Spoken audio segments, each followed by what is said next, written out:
আসসালামু আলাইকুম viewers, welcome to my channel. আজকে আমি আপনাদের দেখাবো কিভাবে 1 মিনিটে ভাপা পিঠা তৈরি করা যায়। তাহলে দেরি না করে চলুন ভিডিওটি শুরু করা যাক। আশা করি ভিডিওটি আপনাদের খুব ভালো লাগবে। এখানে আমি নিয়ে নিয়েছি অরিজিনাল খেজুরের গুড় এবং নিয়ে নিয়েছি কোরানো নারকেল এবং এতে নিয়ে নিয়েছি 3 কাপ পরিমাণের চালের গুঁড়া। আমি এখন চালের গুঁড়াতে পরিমাণ মতো লবণ মিশিয়ে নিচ্ছি এবং এটি ভালোভাবে মিক্স করে নিচ্ছি। চালের গুঁড়াটাকে মাখানোর জন্য আমি পরিমাণ মতো পানি দিয়ে দিচ্ছি।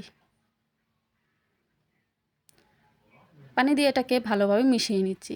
এরপর একটা ছাঁকনির সাহায্যে আমি যে দলাটা হয় সে দলাটা আমি ভেঙে নিচ্ছি। দেখুন চালের গুঁড়াটা কত সফট হয়ে গেছে। এখন গ্যাসে প্রেসার কুকারে আমি পরিমাণ মতো পানি দিয়ে দিচ্ছি গরম হওয়ার জন্য।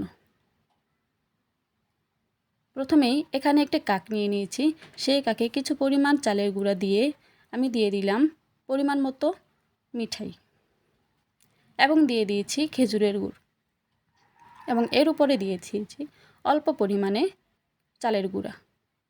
চালের গুঁড়াটা দিয়ে আমি আলতোভাবে সমান করে দিচ্ছি এবং সেই প্রেসার কুকারে আমি এটিকে বসিয়ে দিলাম। 1 মিনিট পর ফিরে এলাম। আমার পিঠাটা কিন্তু তৈরি হয়ে গেছে।